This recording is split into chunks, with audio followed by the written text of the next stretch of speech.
Hayden, it's Dennis from the Australian Rock Show. How are you doing today, mate? Good, mate. How are you? I'm very well. Look, it's great to chat with you and to get you on the show. Have been supporters of the Black Heartbreakers for some time. The rock and roll which you guys crank out is just the kind of stuff we dig. Loud hard rock with punk trimmings and pop sensibilities. Lots of hooks in there too, in the material, which I really like. And more people really need to be aware of the band and the music, which is, of course, one reason why we've got you on the show today. Now, first off, I know that the band quite recently did some dates up in Queensland. How did they go? Excellent. Yeah, we played at a newish place called Tomcat, and we went down to Gold Coast and did this new place called a Vinny's Dive Bar, which is an awesome venue. Yeah, it was great. We loved going to good crowds up there. Okay, have you got a bit of a support base outside of Sydney? Where would you say is maybe Melbourne or? Yeah, everything's probably like pretty equal for us at the moment. But we just love going in anywhere where we know there's going to be people who enjoy seeing a live rock and roll band. Okay, out of curiosity, do you move most of your merch at gigs like that where you're playing for punters who may not have heard you before, or do most folks tend to buy the CDs and shirts and stuff online? No, most of it is at the live shows. We sell a bit of stuff online, but most of it comes from the actual gigs where they'll buy a shirt and CD once they've seen you play live. Now, besides being out on the road, doing a lot of headlining shows your own over the past couple of years, I know you've landed some good supports. Hitman DTK, Dead Vikings from Japan, Stiff Little Fingers, Radio Birdman, yep. Marky Ramone. Can you share any highlights from those supports? Oh man, just getting to play with like people of that caliber is always an amazing experience, and getting to watch like what they do from close up and see like everything they put into it, and you really understand like why all those people are where they're at, like how they got there and why they're there. Flog and Molly, we played recently. We opened up to them at Metro Theatre, and that's probably been the best show we've ever had. That was just incredible. The crowd there was really, really welcoming and really warm to us, and really enjoyed us. We moved a lot of merch that night, met a lot of new people, and yeah, that's probably been the biggest highlight for us so far. The opening for Flog and Molly at Metro. Well, I guess as you've just mentioned, it is always good to play before new sets of ears, and landing, big supports is often beneficial. But let's talk a bit about the band's most recent release, which is the 6-track EP called Riding Out. It's I guess it's been out for some time, and I know that the video for Why Not Me has gathered a lot of views online. Overall, what's the response been like to the EP? The response so far has been really good and really positive. When we put it out, we got a couple of good reviews that just coming right out the gate, and we're still getting more sort of reviews of it coming out, and we've recently just sold out of all the CDs we had, so we're going to have to make up another order, and just because every time we play somewhere, people keep buying them, and it's been doing really well. Yeah, like you said, the video, we put out that Why Not Me video, and that got a bit of attention, which is good, and we've just been putting out more content from it every couple of months or so. But yeah, it's been really positive so far. Where was the location for that video? Leichhardt Town Hall. Huh. Okay. We were trying to find a bunch of different. We knew we wanted to do it in like a place like that, like and just like an oldish hall that's got a bit of character to it. So we just went out scouting one day and just looked at all the bunch of halls around Sydney, and that was the best one we found. Okay, the tune "Why Not Me" is the one we kicked off this show with. It's quite anthemic. Was that your intention to set out and write something along those lines? I guess anthem-like. I don't think it was super intentional to make it like that. That was sort of just the way it came out. When we were writing that song, and that chorus was just sounding really big, just on its own, and then we just added like everyone singing on top of it, and then when we went in and recorded it, we got like a bunch of people that had some gang vocals to it to make it sound really, really, really big. And yeah, like you said, it's quite anthemic. But I don't think it was intentionally meant to sound that way. It just kind of turned out like that. Okay. Mate, let's get some band history if we can. I believe that the band formed around 2013, correct? From the ashes of your previous outfit, Angels of the Tattoo Generation. Have I got that right? Yep. That's true. That's how that went. Yeah. So you were still you were still a teenager at that time, correct? Yep, still in school. Huh. Me and the other guitar player, Sean, who we started the band with, we were just about to finish year 12 when this all started.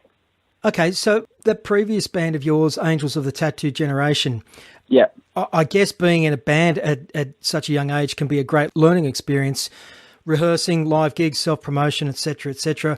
Looking back, what are some of the most important things you took away from that time period? The massive thing was just learning, like, sort of etiquette, like, just like how you're meant to behave with other musicians, other people in bands, how to talk to venues, talk to promoters, stuff like that. Like, that was all really valuable knowledge and experience to gain before even, like, legally being allowed to enter a pub. Getting a good 3 years of, like, that experience. That was probably the most beneficial thing we took away from all of that, was just all the sort of, like, industry talk and, like, how you're meant to act and interact with other people.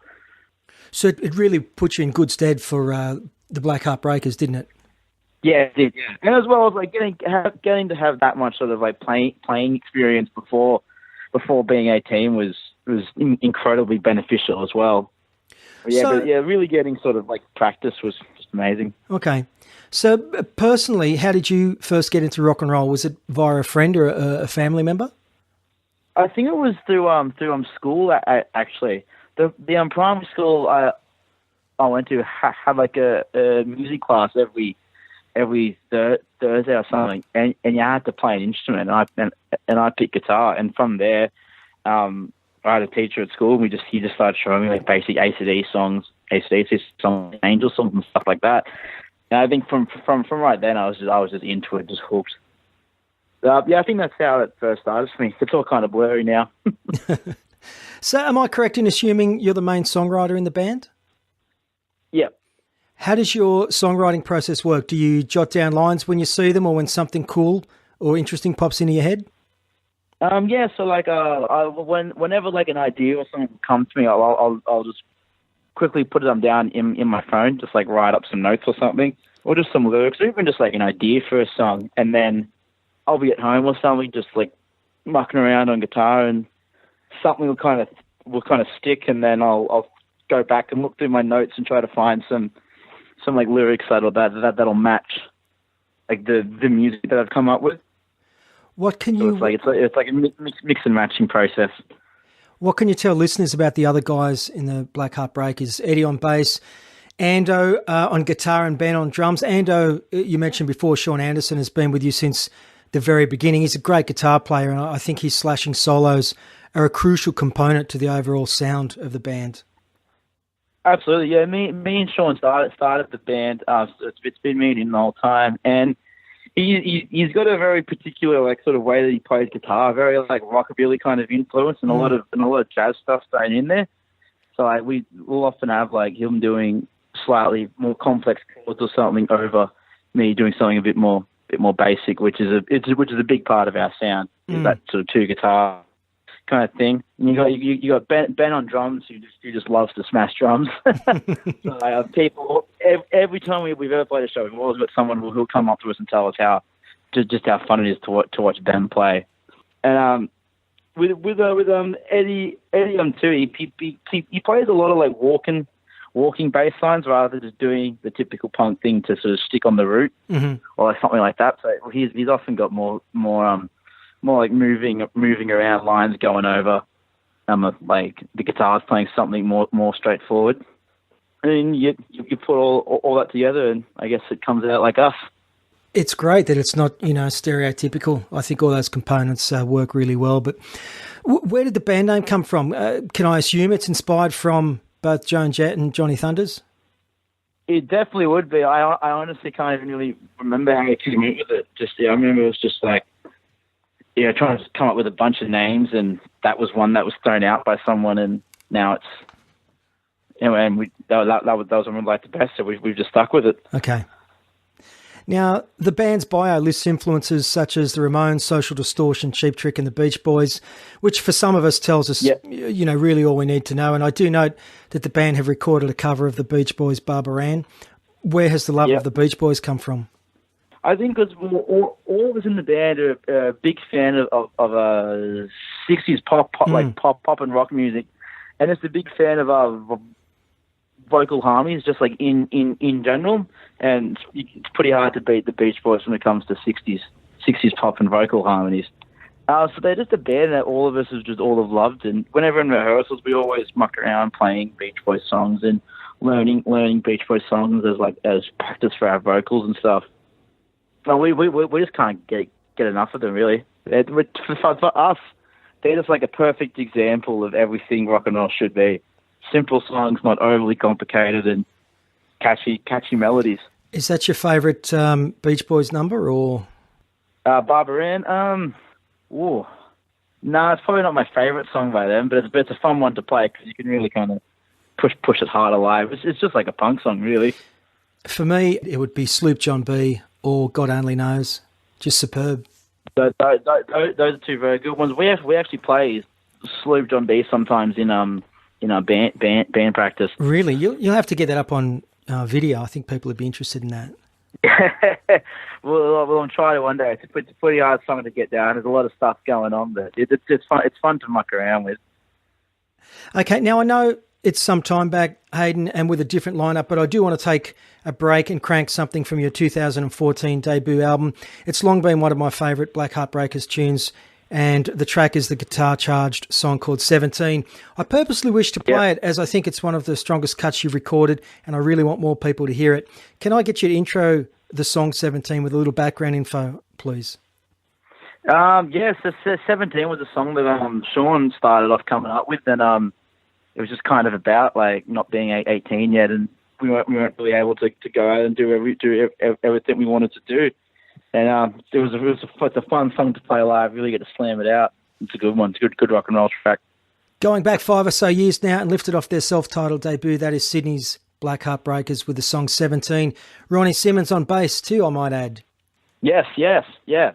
So since the release of your self-titled debut, you cut a 7-inch called I Want You, backed with the Beach Boys cover, which was Barbara Ann, we just mentioned. Then there was a vinyl EP titled Wasted from a couple of years back, and then the aforementioned Rotting Out EP. Let's talk a little about the Wasted EP for a moment. 5 tracks.